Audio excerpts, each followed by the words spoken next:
Hezekiah turned his face to the wall and prayed to the Lord.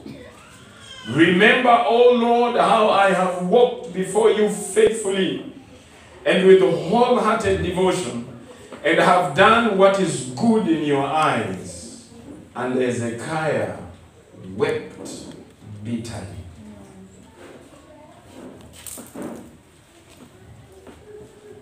Siku hizo Hezekia aliugua, akawa katika hali hatari ya kufa.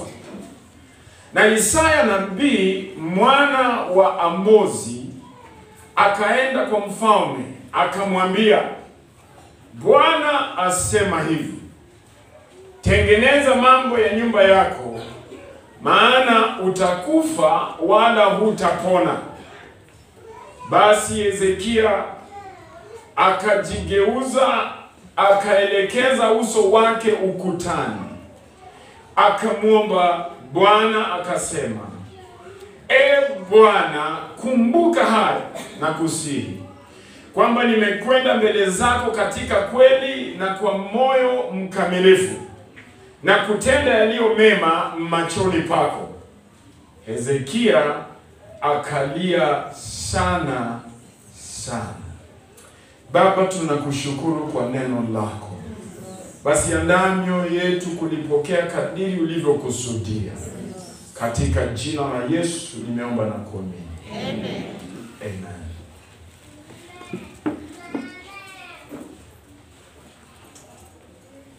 Wengi wetu ambao tunasikia na wale ambao wanatazama katika mtandao,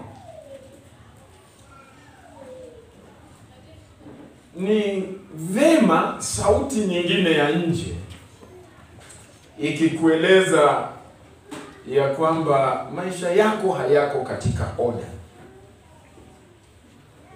Kwa hivyo leo nataka niguzie sehemu chache tu katika maisha yetu ambayo ninaamini ya kwamba utaweza kupick mahali ambapo Mungu anataka uweke maisha yako kwa oda. Kwa sababu tunaishi nyakati ambazo hata washiriki, hata viongozi kanisani na hata wahubiri ambapo wanatafuta umaarufu, wanatafuta kufaulu. Na katika kule kutafuta umaarufu, katika kule kutafuta kufaulu, jinsi nilisema Jumapili iliyopita katika ibada ya Kiingereza ya kwamba kunakosekana maadili, kunakosekana character katika maisha yetu. Tunapoteza kitu kwa kutafuta kufaulu. Tunapoteza vitu ambavyo ni vya muhimu kwa kutafuta kufanikiwa, kutafuta kutengeneza jina. Na mahali ambapo tumesoma ni habari za Hezekia mfalme. Habari hizi, Hezekia ni mmoja wa wafalme ambao katika wafalme walioongoza Israeli, Yuda pamoja na Samaria, ambapo anaelezewa mambo mengi. In fact, anakava Isaiah kuanzia chapter 6 mpaka chapter 39. Na tena kwa mambo ya nyakati wa pili, Second Chronicles, anakava from chapter 29 mpaka chapter 32. Na tena habari yake tunaipata katika Second Kings chapter number 20. Hezekia alikuwa mwana wa Ahazi. Alikuwa mfalme wa 13 wa kuongoza Yuda, na aliongoza kwa miaka 29. Na katika kuongoza kwake Hezekia alifanya kazi nzuri. Si kama wafalme wengine ambao walianza vizuri alafu njiani wakapotea. Hezekia ni mfalme aliyekuwa consistent katika uongozi wake. Alisimama akamwamini Mungu, na hakuweza kutoka katika njia za Mungu katika uongozi wake. Hezekia ndiye katika uongozi wake akakuta Waisraeli yule nyoka wa shaba ambaye Musa alimuinua jangwani kwa sababu walitembea wakaenda na yule nyoka. Akapata kikundi cha Waisraeli wameanza kuabudu huyo nyoka wa shaba, Hezekia ndiye mfalme aliyechukua yule nyoka wa shaba akamharibu. Hezekia baba yake aliyekuwa ni mfalme mbele yake alikuwa amefunga milango ya nyumba ya Mungu. Hezekia ni mfalme ambaye alipochukua hatamu akahakikisha kwamba watu wanaweza kumwabudu Mungu. Akafungua milango ya kuweza kuhakikisha kwamba watu wana nafasi ya kuweza kumwabudu Mungu. Na kwa hivyo katika uongozi wake Samaria ikanawiri, ikaweza kufaulu. Kwa sababu gani? Kwa sababu alitembea pamoja na Mungu. Jinsi tuliona Jumapili iliyopita ya kwamba Yusufu alifaulu kwa sababu Mungu alikuwa na yeye. Hezekia naye pia alifaulu kwa sababu Mungu alikuwa pamoja naye. Sasa unajua, ukisha soma profile mzito kama hiyo, unajiuliza swali, je, mtu kama huyo anapokea onyo kutoka kwa Mungu mahali tumesoma, ambaye inamwambia ya kwamba tengeneza mambo ya nyumba yako kwa sababu utakufa. Set your house in order because you will die. Na Mungu anamtuma mtumishi wake Isaya kwenda kumweleza ya kwamba tengeneza mambo ya nyumba yako kwa sababu utakufa. Basi napenda kuongea asubuhi ya leo kwenye kichwa cha ujumbe, tengeneza mambo ya nyumba yako. Set your house in order.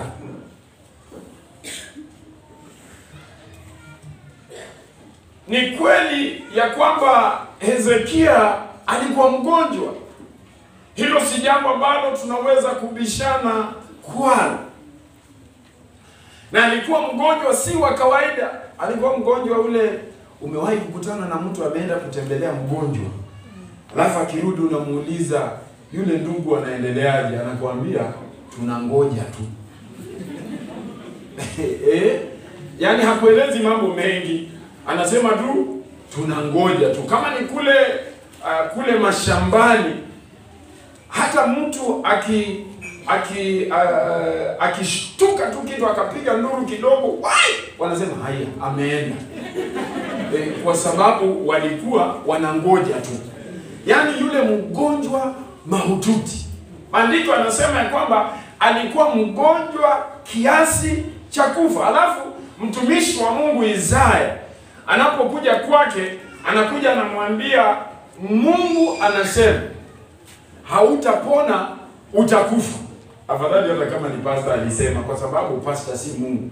Lakini Hezekia anaambiwa hili ni neno la Mungu ya kwamba utakufa, hautapona. Kwa hivyo Mungu amekupa nafasi kutengeneza mambo ya nyumba yako. In other words, Isaiah anamwambia Hezekia, you don't have a second chance. It is too late. It is over. Prepare to die. Hiyo sio habari ambayo ni ngumu, ni nzuri kupokea. Sijui kama ni wewe ungepewa habari kama hiyo, ungefanya namna gani? Uambiwe hii ugonjwa na ni mtumishi wa Mungu anasema, Mungu anasema hautapona, utakufa. Sijui utafanya namna gani? Kama ni wewe, unaweza kufanya namna gani? Simu hata kama haina moto, utapiga simu zote.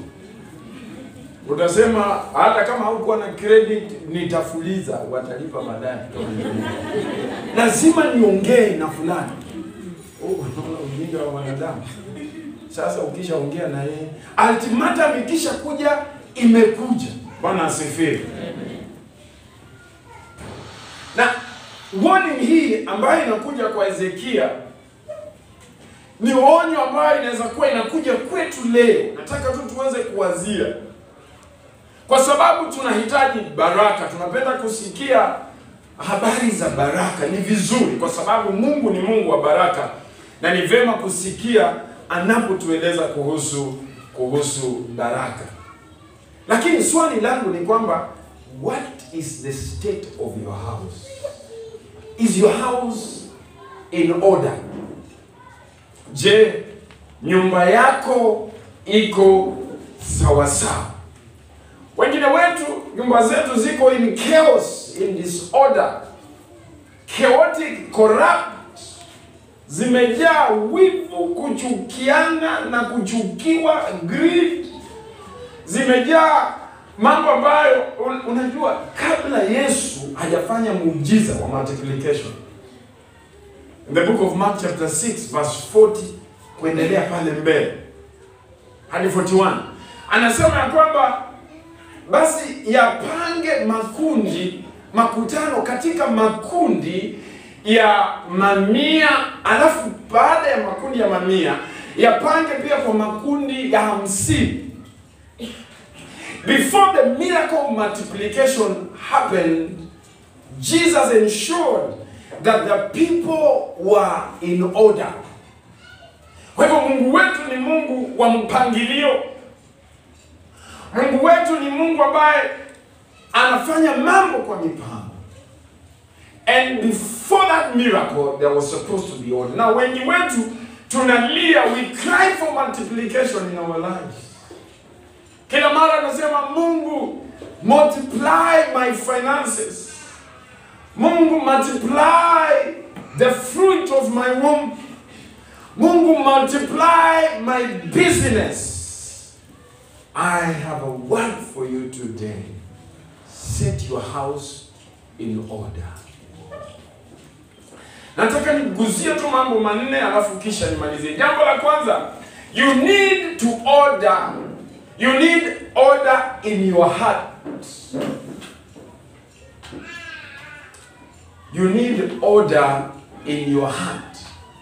Tengeneza mambo ya moyo wako. Proverbs 4 verse 23 inasema hivi, keep your heart with all diligence, for out of it are the issues of life. Ya kwamba linda sana moyo wako, kwa sababu ndiko zitokako chemichemi za uzima. And so ili chemichemi za uzima zionekane katika maisha yetu, we must make sure that our hearts are in order. Lazima tuhakikishe mioyo yetu iko katika hali ambayo Mungu anatarajia. Kwa sababu gani? Nyumba ambayo imejaa machungu, mioyo ambayo imejaa chuki, mioyo ambayo imejaa kutosamehe, mioyo ambayo imejaa hasira, mioyo ambayo imejaa kujivuna na kiburi, mioyo hiyo, I want to declare those are hearts out of order. And you need to make sure ya kwamba moyo wako uko in order, so that Mungu anaposhuka anakupata ukiwa tayari. Mpendwa, maisha ambayo yamejaa vitu hivi nimetaja ni maisha ambayo yako in disorder. Hata ikiwa ni biashara ambayo inadhibitisha mambo hayo nimesema, pia hiyo biashara is out of order. Nataka nikuulize swali. Je, umejua kwa nini mbona maandiko yanasema hivi? Ya kwamba si wote wasemao Bwana Bwana ndio wataka urithi ufalme wa mbinguni. Yesu akasema ya kwamba ni wale pekee wanaofanya mapenzi ya Baba. Mpendwa, hauwezi kufanya mapenzi ya Baba ikiwa moyo wako umejaa mambo ambayo yanauweka moyo wako kuwa out of order. Ni lazima mchana wa leo tuseme, Bwana, niko tayari kutengeneza mambo ya moyo wangu. Nje unaonekana uko sawa, lakini ndani yako kumejawa husuda, ndani ya moyo wako kumejawa chuki, ndani ya moyo wako kumejawa mambo ambayo ni mazito. Ili uweze kuona mapenzi ya Mungu yakitendeka, ni lazima useme leo, Bwana, nataka kutengeneza mambo ya moyo wangu. Nataka kunyorosha mambo ya moyo wangu. Kwa sababu gani? Biblia inasema katika moyo ndiko kunatoka issues of life. Wakati mwingine niwaambia, kuna mchungaji mmoja Hilarious alikuwa akipeana mfano akisema kwamba ukiona ukiona mtu anapenda matusi sana, shida ni kwamba katika moyo wake matusi ndio yamejaa. Na huyo mchungaji akasema hivi, ukiona mtu ukifanya tu kitu hivi umbwa, akasema kuna tudogi twingi tuko ndani. Sasa kamoja ndio huwa kametoka. So shida uko ndani, tudogi tuko twingi. Sasa ukimkosea tu kidogo, kamoja kanachomoka. Now it is in the heart, ni katika moyo. Biblia inasema ndipo issues of life zinatoka, mambo ya maisha yanatoka pale. It is a wellspring, pako ndiko chemchemi. Kwa hivyo mpendwa, ikiwa maisha yako yatakuwa fruitful, ni lazima katika chemchemi ambayo ni moyo wako, ni lazima uwe ni moyo una amani, ni lazima uwe ni moyo una upendo, ni lazima uwe ni moyo una kusamehe, ni lazima uwe ni moyo wa kunyenyekea, ni lazima uwe ni moyo wa kuabudu, ni lazima uwe moyo wa kutii, ni lazima uwe ni moyo ambao mbele za Bwana unakubalika. Amen. Bwana Yesu asifiwe. Amen. Number 2, you need order in your tank. Tengeneza mambo ya ulimi wako. Mpendwa, words are powerful. Maneno ni yana nguvu. Yana nguvu ya kujenga, yana nguvu ya kutia moyo, yana nguvu ya kuchochea kitu kizuri kutoka katika mtu. Lakini tena maneno yana uwezo wa kurarua, yana uwezo wa kuumiza, yana uwezo wa kufanya majeraha, na wengi wetu wana majeraha kwa sababu ya maneno walioambiwa. Wengi wetu wanatembea lakini wameumia kwa sababu ya maneno walioambiwa. Wengi wetu wanaishi maisha fulani kwa sababu maneno walioambiwa, waliambiwa wewe hauwezi kupita hapa.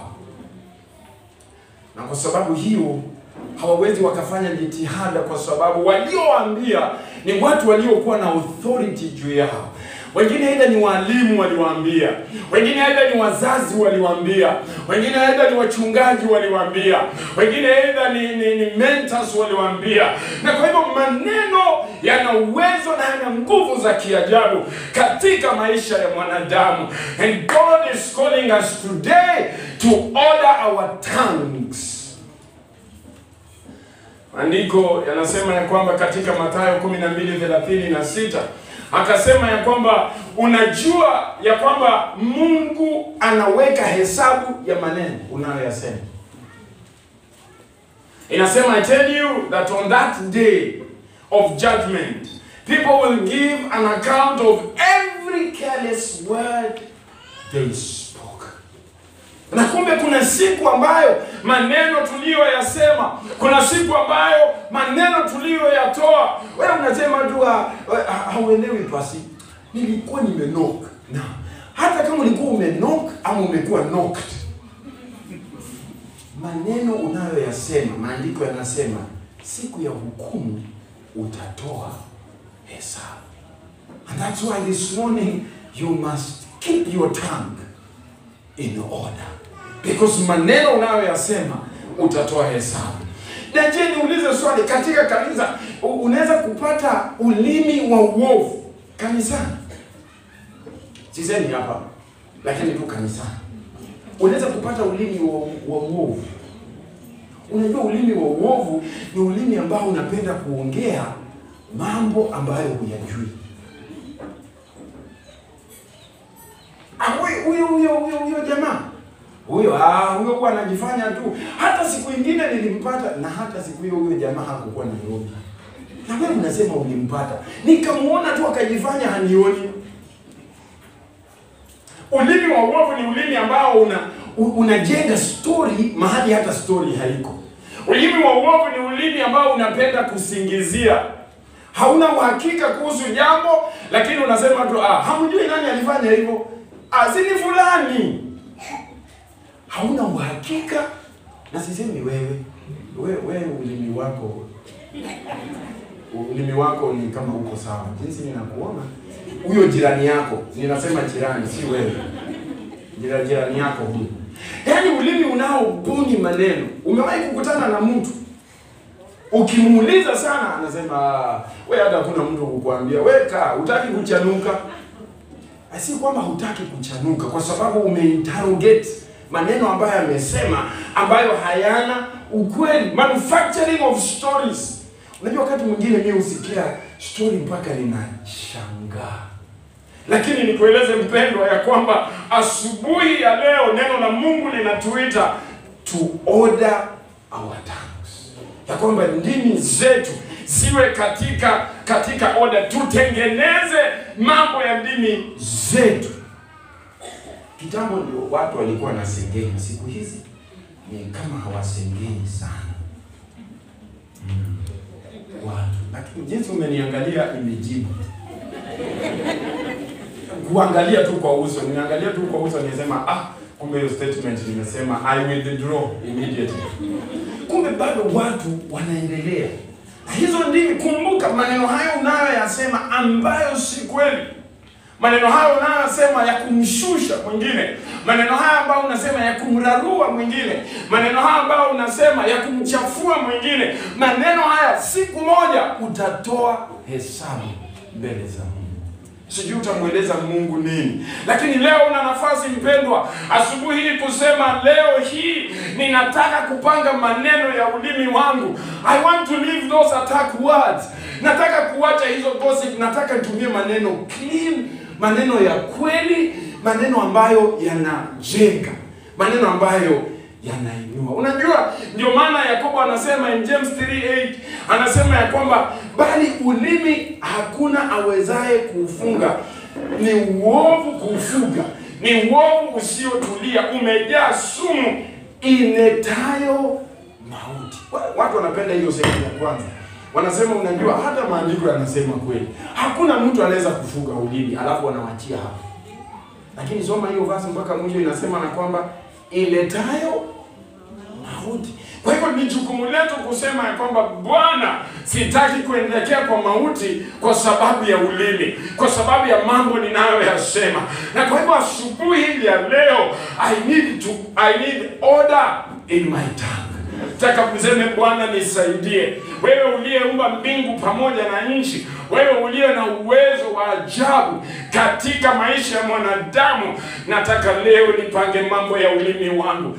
Unajua kuna mtu akianza tu kuongea, sijui kama umeona, labda mmekaa mahali kwa kikundi hivi, alafu watu wanatoa hoja, lakini kuna jamaa mmoja tu akianza tu kuongea ifanya tu unaona watu wanafanya sasa hata hajaongea. Kwa sababu gani? Kwa sababu ana reputation, mambo yeye anapenda kusema either ni mambo ambayo hayana msingi, ama ni mambo ya uongo, ama ni mambo hayajui. Asubuhi naomba Mungu akusaidie useme Bwana nisaidie. Nataka nijulikane kusema mambo ya ukweli. Nataka nikiongea, yani hata nikiambia mtu alikuwa amenihitaji niwe mjini na nipigie simu nikimwambia samahani kidogo ndio ninafika sasa race course, anajua nimefika race course. Wewe unasema race course na ndio unaenda kwa bafu. Siku hizi bafu yako inaitwa race course. Ndio ninakaribia tu race course hapo, unajua hapo karibu na makaburi ya British. Niko tu karibu na hapo na besini unaenda kwa bafu. You need to bring order in your tongue. Kwa sababu gani? Kwa sababu ulimi huo unaelekeza, umejaa sumu iletayo mauti. Na tumekuja kanisani tujifunze, tuepuke mambo yanayoleta mauti. Mauti mengine ni spiritual, mauti mengine ni physical, mauti mengine ambayo tunaleta mauti katika mahusiano. Wengine ndimi zetu zimeleta mauti katika relationships. Wengine ndimi zetu zimeleta mauti katika jamii, katika families, katika marriages. Wengine ndimi zetu zimeleta mauti katika watu walikuwa wanapendana, watu walikuwa wanaendelea vizuri, na wewe ukabuni story. Umeleta mauti katika ndoa ya wengine. Umeleta mauti katika mahusiano ya wenyewe. Leo ni kusema Bwana nisaidie, nataka nitengeneze mambo ya ulimi wangu, kwa sababu sitaki unielekeze katika mauti. Number 3, you need order in your relationships. Mpendwa, Christian life can be summarized into one word: relationships.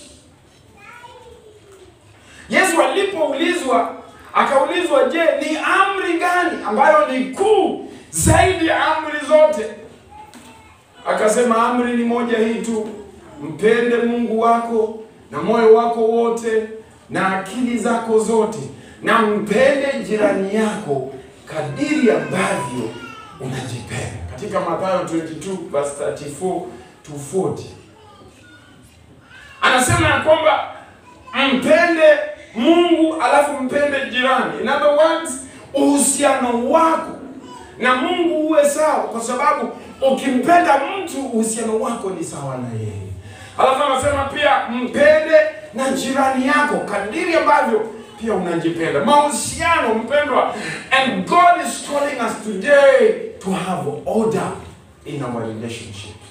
Lakini angalia katika jamii nini inafanyika. Je, kuna kitu unapaswa kusamehe mahali?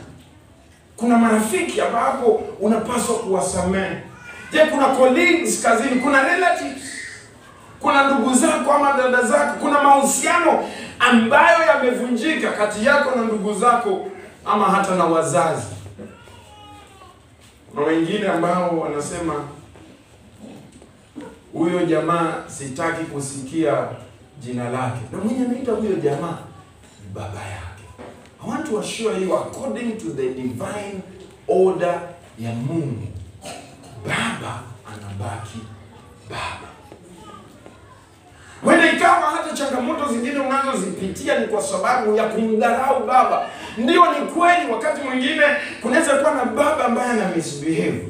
Kunaweza kuwa na baba ambaye haupendezwi na tabia zake, lakini pamoja na tabia zake mbovu, epukana kumchukia. Bwana asifiwe. Kama huwezi kumsaidia baba, kwa nini unarusha maneno makali? Haikuwa lazima umsaidie. Wewe umeona hizi pesa ni zangu na hizi si za huyo jamaa, na unasahau pasipo huyo jamaa haungekuwako. Lakini wacha tukusamehe kwa leo. Pasipo huyo jamaa unasema hizi pesa ni zangu. Sasa hizo ni zako. Na kama hizo pesa ni zako, ya nini umtusi? Sio kula tu hizo pesa zako kwa sababu ni zako. Hakuji kukunyang'anya. Lakini tunafika mahali ambapo tunarusha maneno ambayo yanaumiza mahusiano yetu na wazazi. Na kuna wengi tu ambao anaweza na hata nikikujua uko hapa, halafu unasema hapa si nakupenda sana, wewe ni baba wangu wa kiroho. Nikijua unachukia baba yako, then instead unasema nakupenda sana pasi, I will deal with you. Bwana asifiwe. Amen. Because lazima heshima ipeanwe mahali inapaswa kupeana. Mzazi wapendwa, wazazi tuwape heshima yao. Jezile nimesema kama hutaki kuwasaidia yatosha hapo. Acha kurusharusha maneno. Because hayo maneno unayoyarusharusha hayo ndio yatakuelekeza katika mauti. And so at the relationships kuna mahusiano ambayo tunapaswa kurekebisha. Is there katika ndoa kwa wale ambao wameolewa, at the relationships we need to bring to order. Unajua kuna wengine unasema hii kwa machungu sana.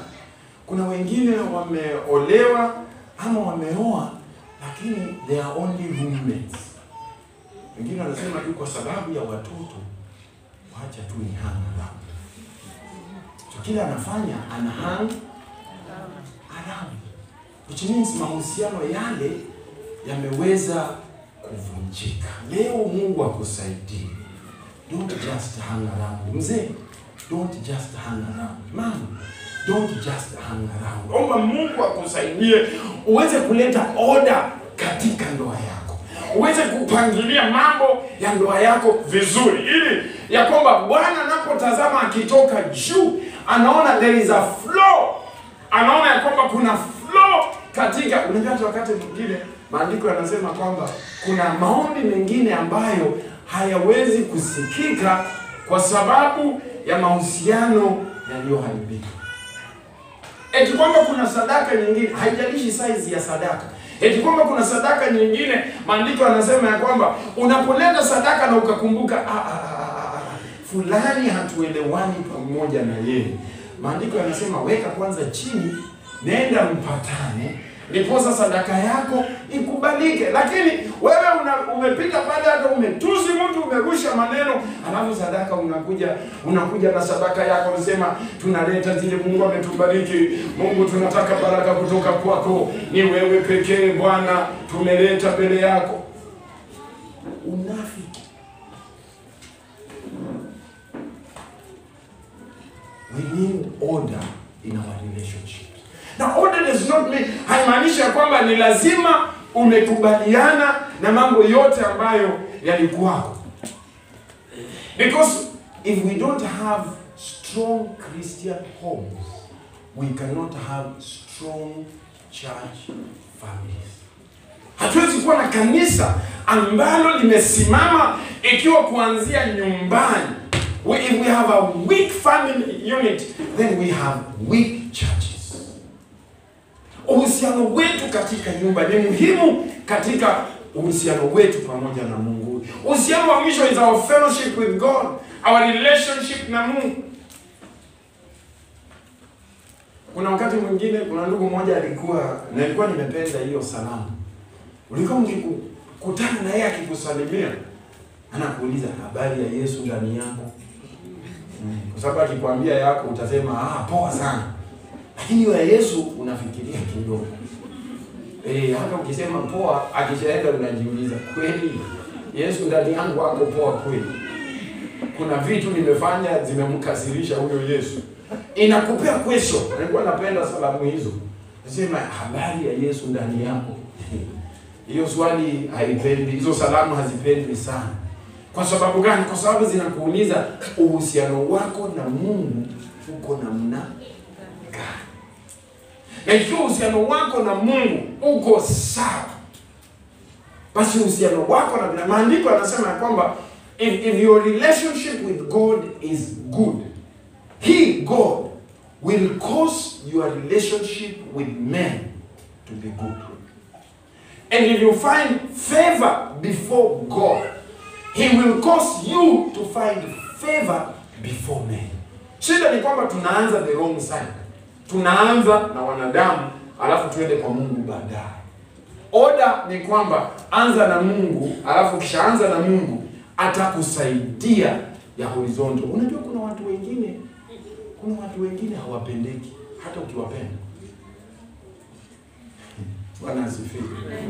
And so ndio maana ukianza na order ya Mungu, ule upendo wa Mungu ndio utasukumia hawa. Lakini ukianza tu wewe mwenyewe upendo wako, ni kweli kuna wengine wetu hatupendeki. Na ndio maana order hii ni muhimu. How do you work on your relationship? How do you bring order katika relationship wako? Number one, confront the issue. Na watu wengi hawapendi hivi. Confront the issue. Kabiliana na jambo hilo. Sema hili hapa ndio tulikosania. Hapa ndio tulienda vibaya. Hapa ndio maji ama mvua, jinsi watu husema, hapa ndio mvua ilianza kutupiga. Confront the issue. Kabiliana na jambo hilo. Number two, be willing to compromise. Be willing to say, I am ready to cede some ground. Shida ambayo inakuwa katika mahusiano ni kwamba watu wanakuwa wagumu, wanachukua misimamo migumu wote. Lakini ili uweze kujenga na kuleta order katika mahusiano yako, ni lazima uwe ready to cede some ground. Ni lazima uwe unasema ya kwamba kuna mahali nitashuka chini kidogo. Kuna mahali ambapo nitakubaliana na yeye ili tuweze kupatana. Na palipo na mahali na kuleta order number 3, you must commit yourself to change. Confront the issue. Be willing to compromise. Commit yourself to change. sema kwamba kama ni lazima, kama kuna mahali natakiwa nibadilishe, sitasema. Nikirudia kwa wale ambao wameoana, wewe ulinioa nikiwa na 24, wale waliolewa mkiwa na 24. Hivi ndio mimi nakuanga, au kujua? Sibadiliki. Hivi hata ukiuliza wazazi wangu wanajua mimi nakuanga tu hivi. Shida tunayoiona katika mahusiano nyingi is a people who are not willing to change. Sema japokuwa nimekuwa na mazoea haya tangu utoto, Mungu anisaidie nibadilike. You are giving room. Unasema kwamba niko tayari. Friends, you need order in your relationships. Unahitaji kutengeneza mambo ya uhusiano wako vizuri, ili ya kwamba Mungu anapokutazama kutoka juu anaona unafaa mbele zake kwa sababu ya jinsi ambavyo umejipeleka. Mwisho nikimalizia, you need order in your spiritual house. Unahitaji kutengeneza mambo ya nyumba yako ya kiroho. Kwa sababu gani? Hakuna mtu ambaye anajua saa wala dakika ambaye mwana wa Adamu atakuja. Hakuna yeyote anayejua. Yesu mwenyewe akasema ya kwamba hata yeye mwenyewe hajui. You know. Na kwa hivyo kuna mambo lazima ufanye. People can find time to do many things. People can find time to have fun, but not time to be with God. Watu wanaweza kupanga vitu vingi, lakini nafasi ya kuwa na Mungu ni nadra sana siku hizi. Mpendwa, prioritize the things of God, because the things of God are eternal. Weka kipaumbele katika mambo ya Mungu. Kwa sababu gani? Kwa sababu mambo ya Mungu ni ya umilele. Ufike mahali ambapo utasema pamoja na Paulo katika 2 Timothy 4:7. Paulo akasema ya kwamba nimepiga vita vyema, nimeshinda, nimekamilisha mkondo na nimeweka imani. Nimeshika imani. Yaani katika mwendo wa maisha, kumbuka you have a faith to keep. Hata wakati watu wanakuchokoza na kukukemea na kukuudhi, kumbuka ya kwamba you have a faith to keep. Paulo akasema, mimi vita nimevipiga, nimegwaruzwa, nimetukanwa, nimechapwa mijaledi, lakini mwisho nimemaliza mwendo na nimeweka imani. Je, mpendwa, katika harakati za maisha, are you keen to keep your faith? Je, katika mwendo wa maisha uko keen kuishikilia, kukeep imani yako, kuweka imani yako? Ama wewe ni wale ambao wanasema I will deal with you, alafu baadaye nitarudi kwa imani? Kuna watu nilikuwa nikidhani huo ni mzaha, until siku moja nilisikia mtu akisema, nikasema mimi nilidhani hii watu huwa wanafanya tu mzaha, wakisema ya kwamba nitaweka Yesu wangu kando kidogo ni kusho, alafu baadaye nitampenda. You know, mimi nilikuwa naona tu watu wanafanya mzaha, until one time nilisikia mtu akisema na kumwangalia nikaona amechora hapa some mistari kabisa, anamaanisha. Nisema ala, kumbe tena hii mambo ni serious. Mpendwa, hata wakati umesukumwa, unajua kuna wakati mwingine unasukumwa hadi kwa ukuta. Hata ukisukumwa katika ukuta, kumbuka ya kwamba you must keep order in your spiritual house, and so you have a faith to keep. Una imani ya kuweka. Wakati mwingine your reputation can be at stake. Labda jina lako linaweza kutukanwa. Acha jina lako litukanwe, lakini weka imani yako. Hata kazi hiyo upoteze. Poteza kwa sababu ya imani yako. Na ukipoteza kwa sababu ya imani yako, Mungu ni mwaminifu, atafungua mlango mwingine bora kuliko ule wa kwanza. Don't lose your faith for anything. Usipoteze imani yako kwa chochote kile. Tunajua ya kwamba Mungu katika neno lake ni mwaminifu katika neno lake. Analolisema Mungu analitunza. Lakini wengi hata katika kanisa wamepoteza imani yao katika Kristo na wameweka imani yao kwa vitu vingine.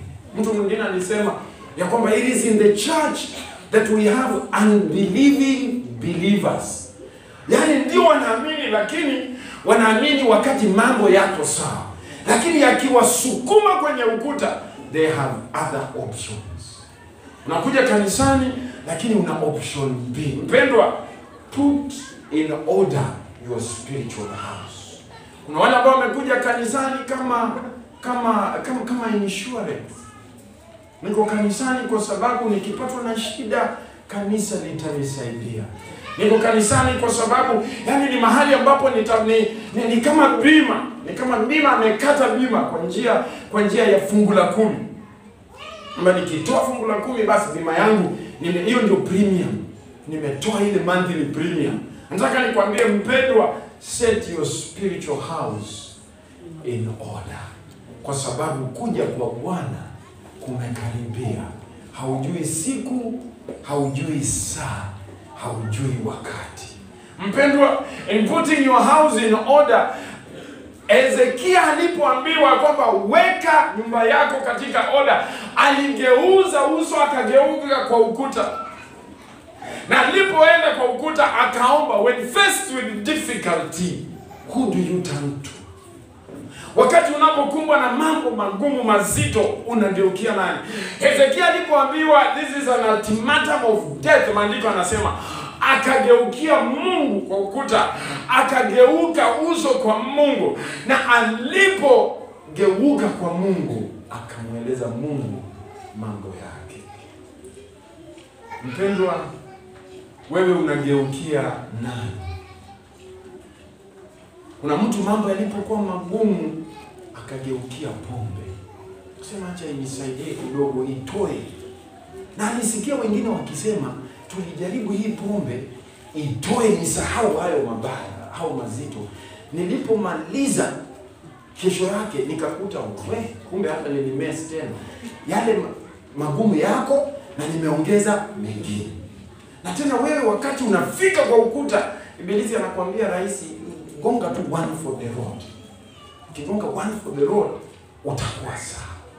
Wewe mambo yanapokuwa magumu unamgeukia nani? Ezekia alipokumbwa na mambo magumu alimgeukia Mungu. Mpendwa, nataka tumgeukie Mungu, tuseme Bwana, tunataka tupange mambo ya nyumba yetu, because genuine repentance will lead to mercy and pardon from God. Wakati Ezekia alipogeukia Mungu akasema, Mungu, ninagairi, maandiko yanasema alilia kwa uchungu mbele za Mungu. Haituelezi mambo aliyoyasema. Inatueleza tu ya kwamba akasema, unajua nimetembea vema mbele yako. Nimekuwa mwadilifu mbele yako. Nimefanya mambo kadiri ulivyotaka. Lakini maandiko yanasema mwisho ya kwamba akalia kwa machungu. Na Mungu, ukiangalia Isaya anapomjibu pale chini verse 3-4 kuendelea pale mbele, anaambia Mungu ameona kilio chako na ameona machungu yako. Mpendwa, tunapotubu mbele za Mungu, Mungu ni mwaminifu. Toba inaleta rehema za Mungu na inaleta msamaha wa Mungu. It is true, nyumba yako inaweza kuwa haiko kwa order. Ni kweli kwamba hali yako haiko nzuri, lakini nataka nikwambia kwamba your condition is not your conclusion. Hali ile ulio ndani sio hali yako ya mwisho. You can petition God. Unaweza enda mbele za Bwana na kulia mbele za Bwana. Haijalishi jinsi hali ya nyumba yako ilivyo sasa. Haijalishi jinsi hali ya maisha yako, hali ya moyo wako ulivyo sasa. Haijalishi jinsi hali ya ulimi wako ulivyo sasa. Haijalishi hali ya mahusiano yako yalivyo sasa. Lakini inawezekana nyumba yako is messed up with alcohol, with drugs, with lust, with pain, with pride, with abuses, matusi. ni sehemu yako. Lakini ukikuja mbele za Bwana leo na kusema, Bwana, I want to set my life to order. Mungu ni mwaminifu. Mungu ni wa rehema. Mungu ni wa fadhili. Mungu anapokutazama anasubiri. Unajua, nasema pastor, hivyo vitu umetaja ndio condition ya nyumba yangu. Wengine wanasema, pastor, hapo ndio shetani amenifikisha. Nataka nikwambie ni kweli, lakini hapo ndipo Mungu ako tayari kukuokota. Hapo tu shetani amekufikisha. In that chaotic life unayoishi, in that disorderly life unayoishi, hapo ndipo Mungu anataka kukupick back, because you can put it back to order today ikiwa utamgeukia Mungu. Andiko anasema kwamba Mungu hamgeuki yoyote. He does not turn anybody away. Hamkatai yeyote anayekuja kwake. Leo hii fanya uamuzi, mgeukie Mungu. Mpendwa, you need order in your heart. You need order in your tongue. You need order in your relationships. You need order in your spiritual house. Tuinamishe vichwa zetu tuombe. Tusimame sote mbele za Mungu. Sijui ni habari gani umepokea. Ezekia alipokea habari ambazo zilikuwa ni final, za mwisho kabisa. Hakuna tumaini tena. Lakini akaambiwa, nenda utengeneze mambo ya nyumba yako. Sijui wewe ni mambo gani unasema mchana wa leo, nataka niyatengeneze. Mungu ni mwaminifu. Mungu yuko tayari kukusaidia to put your house in order, because kuja kwake kumekaribia.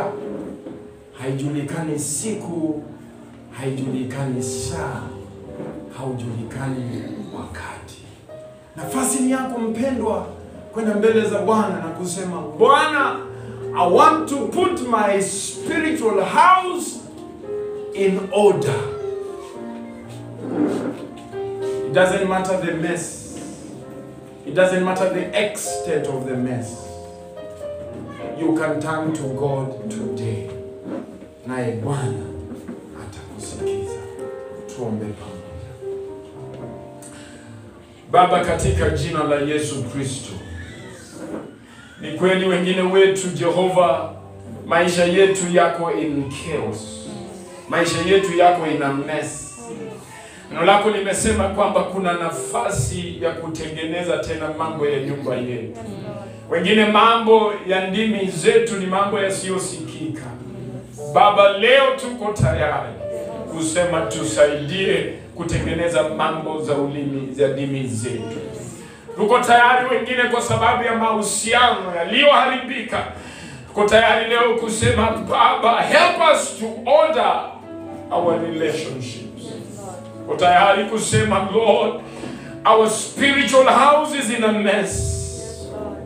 Tunaimba vizuri, tunadansi vizuri, tunahubiri vizuri, lakini our spiritual house is in a mess. Lord, today tunataka tuseme, Baba, help us to order our spiritual houses. Wewe ni mwema, wewe ni mwaminifu. Asante maana neno lako ni kweli. Katika jina la Yesu nimeomba na kuamini.